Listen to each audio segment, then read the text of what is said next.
What's up, guys? Welcome to War of the Games, where we give everything entertainment. Everything entertainment. Today I'm going to give you the 10 games that actually didn't really make it in the real world for people to see. It's the most 10 underrated games. 10 underrated games. Ninja Blade. This is a game developed by From Software and was released 2009 for the Xbox 360.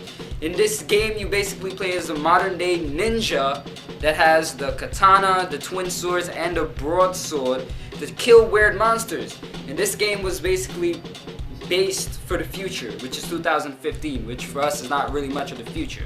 In the story, what happens is weird monsters come and basically terrorize regular civilians, and they go into a research facility where it was examined.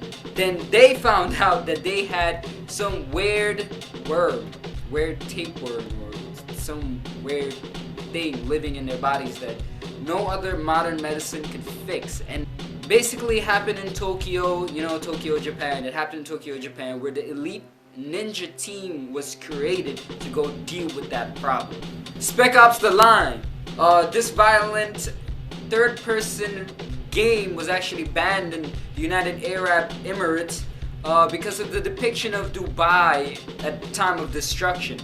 This brutal combat game, was actually given awards for its great story from Ben Yatzy Croshaw, IGN Entertainment Weekly, and they actually got a Gaming Daily award. I know. The story really only has one thing.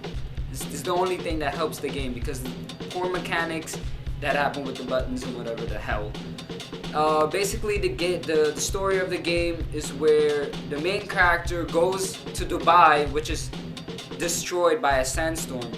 He goes into Dubai to find survivors, but then after a series of things that happen to him during his journey into Dubai, his decision changes, and so does his mission.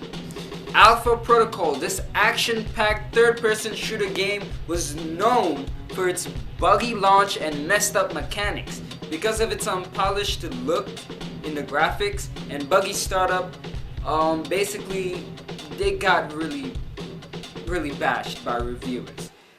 But under all of that, they found a really good storyline that was actually pretty good. The story follows a character that's named Michael Torton, I hope I pronounced that correctly, who is a freshman of Alpha Protocol, a secret service group that performs operation that cannot be traced back to the US government, sort of like Nikita, Nikita Division from Nikita. If you ever watched it, if you didn't watch Nikita, you guys gotta see that. His main mission is to assassinate the leader Al-Samad Shahid after an attack that he made in the Middle East. The Saboteur. This third-person open-world game that took place during World War II was the last game that was developed by Pandemic Studios. This game was moderately rated because they loved the black and white vintage look, and the gameplay was just amazing. I've seen it. I never played it, but I've seen it. It's just amazing. But the story and the voice acting needed a little bit more help. They also criticized its unpolished look, but to be honest with you, what's the game's good? The main character, Sean Devlin, is a race car mechanic that lost a friend, then got recruited by the French resistance. He fights against the Nazis to avenge his friend's death and to also protect his friend's sister. That's what you call friendship right there, guys. Mirs Edge, the first-person parkour action game, got mostly positive reviews because of its short shooting parts and its thrilling adventure that they take you in. The game that sold 3 million copies also got a lot of crap for the fact that the game don't really got true freedom in it, and the story was really short. That's the only reason. The story goes where the main character, Faith, finds out that her sister actually did not commit a crime, and then goes to save her from the police because she did not do that crime.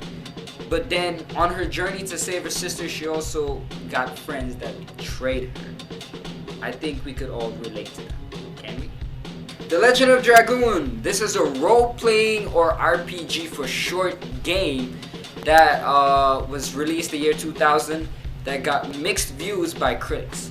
They love the game's graphics and how it looks, but it took too much precision to get down the combos for the game, and that was a problem for them. And if you don't believe me, you could just check it out. On the upside of this story, they actually sell 960,000 copies at that time. The story follows 3 different people, which is Lloyd, Neat, and Dart. So I'm not going to tell you about the story about them because that's too much information. So Wikipedia it, people. That's it, correct. Wiki it. Google it, people. Just Google it. Shadows of the Damned, the third-person game that was designed by 2 different designers and got mostly good reviews because they loved the combat and they loved the weapon upgrades. But mostly they liked the humor in this game because it was really funny. The story of this game actually follows the main character, the demon hunter, Garcia Hotspur, which is very racist because 2 designers was Japanese, and his sidekick slash gun slash motorcycle slash torch, Johnson. They go to save his girlfriend.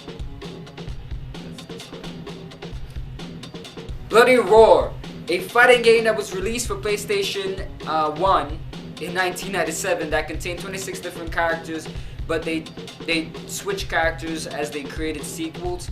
But I'm gonna tell you something, the reviewers actually loved this game because it had really high quality graphics and the fighting is in high frame rates, so that's the main reason why they loved it. But they also have stories for each character, which I can't tell you because there's 26 of them. 26! That's as old as him. Legend of Zelda The Wind Waker. This game was released for the GameCube in the year 2003. Yes. And it got praised for its great graphics. Even so, they said it was different from the last Zelda.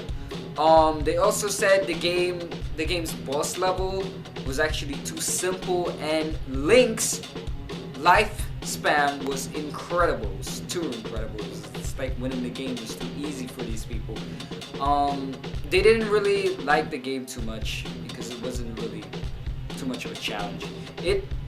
Besides that, it sold 3.07 million copies, but not as much as the last Legend of Zelda, which sold 7.6 million. In this game, it's the basic story. It just follows the last one, and you just get a new item, which is the Wind Waker. This is just the Wind Waker. Show the wind. Pimp My Ride. You guys know Pimp My Ride from MTV, right? This game was first released for the PS2 in 2006 and is based off the MTV show. Yes, you have to go get rusty, messed up cars and actually pimp it out to make it street worthy. But the problem was everybody hated this game. Everybody hated this game. They got 33 out of 100, 3.7 out of 10. Yeah, they really didn't like this game, like 2.5 out of 5. It's just like they really hated this game, but I'm gonna tell you something. I like this game personally. I really did.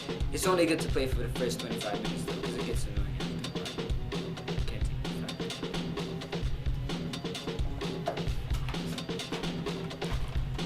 fact. We are honest people here.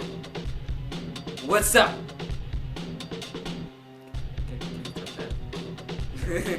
No. So I gave you guys a list of games, unappreciated games, that you should go and try out. Try it out and give us your feedback. What we say, give us your feedback. So you gonna try it or not? Other than that, subscribe, like, share, and please comment and tell us how we're doing. We would really like that. We really like that. And check out our Facebook fan page. The link will be in the description, as we keep saying, right? Yes. Alright, cool. So just check out our Facebook fan page. Just give it a like. We need a milestone, people. We got a milestone. Why can't you understand? We got a milestone. Gotta make history on the channel. Yo, yeah, we're trying to make history. Why can't you understand? Like, come on. Like, for real. Anyway, see you guys next time with another list.